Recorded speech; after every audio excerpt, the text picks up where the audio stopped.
De plus en plus d'élèves accusent des retards scolaires en lecture particulièrement.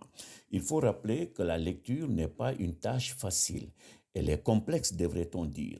Différentes raisons peuvent être à l'origine des difficultés que peut rencontrer un élève en lecture. Mauvaise maîtrise du langage oral, problèmes visuels, milieu socioculturel peu stimulant, troubles du comportement, méthodes d'enseignement inappropriées.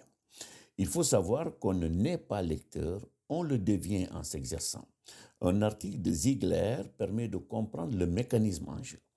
Lire, processus complexe, consiste à mettre en relation des symboles orthographiques avec leur son, ce qu'on appelle phonologie, et leur signification, la sémantique.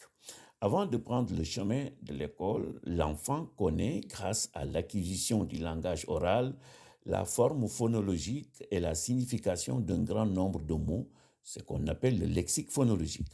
On voit là que l'élève sénégalais, dont le français n'est pas la langue maternelle, commence sa scolarité avec un handicap. Pour apprendre à lire, le mécanisme essentiel est celui du décodage phonologique qu'on appelle communément le déchiffrage.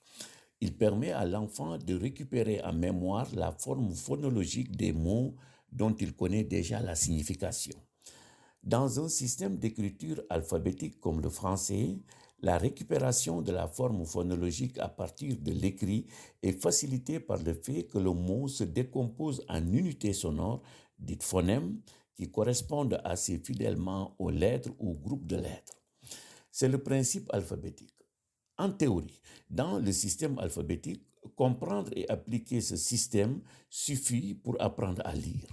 L'enfant peut donc exploiter cette régularité entre graphie, c'est-à-dire ce qui est écrit, et phonie, le son qu'il produit, pour décoder des mots qu'il a déjà entendus, même s'il ne les a jamais lus auparavant. Avant l'apprentissage de la lecture, nous l'avions dit plus haut, l'enfant possède un lexique phonologique. Puis, il doit apprendre les associations entre les lettres et les sons, aussi appelées les règles graphèmes-phonèmes.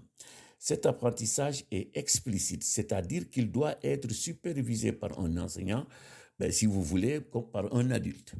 Par la suite, quel que soit le système orthographique, l'enfant appliquera ses connaissances pour déchiffrer ou décoder de nouveaux mots et retrouver leur entrée dans le lexique phonologique. Chaque fois que l'enfant réussit le décodage, c'est-à-dire chaque fois que le déchiffrage active en mémoire la forme orale d'un mot déjà connu, le mécanisme du décodage est renforcé et une représentation orthographique du mot peut être créée dans le lexique orthographique. Avec le temps, l'apprentissage explicite sous la supervision de l'enseignant bascule vers l'apprentissage implicite, c'est-à-dire sans maître.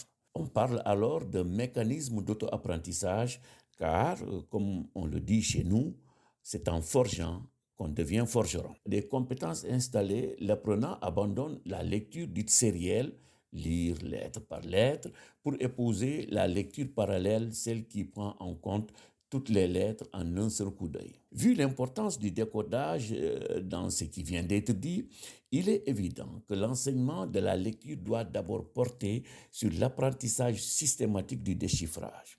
C'est la conclusion d'une méta-analyse du National Reading Panel réalisée aux États-Unis sur la base d'une centaine d'études publiées. Il est donc primordial que l'enfant possède un bon vocabulaire et une bonne compréhension du langage oral avant de commencer la lecture. Et c'est là encore l'intérêt d'apprendre à lire dans sa langue maternelle. Enfin, des chercheurs soulignent que des capacités phonologiques adéquates, en particulier une bonne conscience phonologique, sont nécessaires pour comprendre et maîtriser le principe alphabétique à la base du décodage.